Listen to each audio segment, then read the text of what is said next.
எல்லோருக்கும் வணக்கம். நாளைக்கு மார்க்கெட் நிஃப்டியோட மார்க்கெட் எப்படி மூவ் ஆகும் பார்க்கலாம். ஸோ நமக்கு கிடைச்சது இன்னைக்கு வந்து 24,324 க்ளோஸ் ஆயிருக்கு. ஸோ அங்கேருந்து போனா 24,598 இல்லைன்னா 24,050 இந்த ரேஞ்சுக்குள்ள சுற்றுறதுக்கான வாய்ப்புகள் இருக்கு. இதான் ப்ரைஸ் ரேஞ்சு நமக்கு நாளைக்கு நடக்கிறதுக்கான வாய்ப்பு. ஸோ இப்போ இன்னைக்கு எப்படி கரெக்டாக வந்து லோவை டச் பண்ணுவாங்க, நாளைக்கு ஹை கூட டச் பண்ணலாம், லோ டச் இங்கே எல்லாமே மேலே போகிறதுக்கான வாய்ப்புகள்லாம் நிறைய இருக்கு. ஸோ இதுதான் நீங்கள் பார்க்கணும்.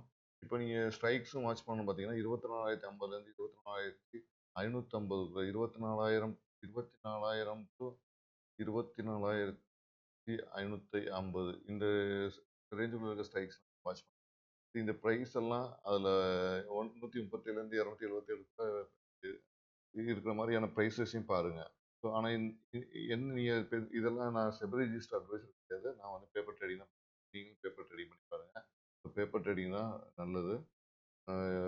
நம்ம பையர்ஸ் வந்து ப்ராஃபிட் பண்ணணும், ஓவர் ட்ரேடிங் பண்ணாமல் இருக்கணும்னா பேப்பர் ட்ரேடிங் பண்ணி பார்த்தீங்கன்னா உங்களுக்கு வந்து இதோடைய பெனிஃபிட் தெரியும் அவங்களுக்கு. ஸோ என்னுடைய ஓபிஎம் மெத்தடை பேஸ் பண்ணி தான் நான் வந்து இதோட கால்குலேஷன் பண்ணி இந்த கால்குலேஷன் வந்து இது 10வது.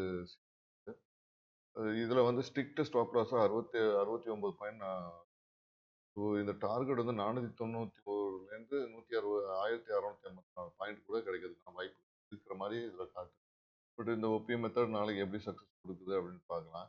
இன்னைக்கு பார்த்தீங்கன்னா நான் இப்போ இன்னைக்கு வியூலே சொல்லியிருந்தேன். ஸோ நீங்கள் பார்த்தீங்கன்னா நேற்று ஸ்ட்ரைக்ஸ்லாம் வந்து எப்படி மாறி இருக்கு அப்படின்னு நீங்கள் பாருங்க. ஸோ நான் ஒரு என்ட்ரிக்கான ஸ்ட்ரைக்ஸ் வந்து இத்தனை ஸ்ட்ரைக்ஸ் நேற்று நான் வாட்ச் பண்ணியிருக்கேன். இன்னைக்கு நான் வாட்ச் பண்ணேன். அதில் வந்து இத்தனை இத்தனை ஸ்ட்ரைக்ஸில் என்னென்ன என்ட்ரி கிடச்சிச்சு பார்த்தீங்கன்னா இதெல்லாம் கிடச்சி இதில் வந்து லாஸு, இதில் லாஸு, இதில் மட்டும் ப்ராஃபிட்டு. ஸோ ஃபைனலாக எனக்கு இவ்வளோ அமௌண்ட் கிடச்சிச்சு. ஸோ இதுதான் இதோடைய முக்கியமான. ஸோ இது இது இது எப்படி வந்துச்சு அப்படின்னா என்னுடைய ஓபிஎம் மூலியமாக தான் வந்துச்சு அப்படின்னு நான் சொல்றேன். இது எல்லாமே பேப்பர் ட்ரேடிங் தான் நான் பண்ணது. இதெல்லாம் சும்மா பேப்பர் ட்ரேடிங் நான் என்ட்ரி பண்ணி பார்த்து எப்படி நடக்க போகுது அப்படின்னு சொல்லிட்டு.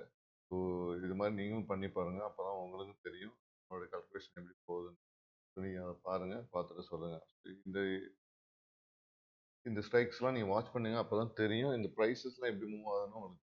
இது இல்லாமல் நீங்கள் வந்து ட்ரேடிங்லாம் பண்ணாதீங்க. ஓவர் ட்ரேடிங் முதல்ல அவாய்ட் பண்ணுங்கள். ஓவர் ட்ரேடிங் தான் எதிரியாக இருக்குது ஆப்ஷன் பை இருக்குது. ஓகேங்களா? ஆப்ஷன்ஸ் இல்லாத பிரச்சனை இல்லை. இதான் உங்களோட ரேஞ்சு. இதுக்குள்ளே எங்கே நடந்தாலும் கிடையாது. ஆனால் இதுக்குள்ளே பூந்து விளையாடுற ஆப்ஷன் பையர்ஸ் தான் லாஸ் ஆகி கேபிட்டல்லாம் போய் மார்க்கெட்டை விட்டு வெளில போகிறதுக்கான சான்சஸ் தான் இருக்குது. ஸோ பார்த்துக்குங்க. இந்த வீடியோ உங்களுக்கு பிடிச்சிருந்தா லைக் பண்ணுங்கள், கமெண்ட் பண்ணுங்கள், சப்ஸ்கிரைப் பண்ணுங்கள், ஷேர் பண்ணுங்கள் மறந்துடாமல். Thank you so much.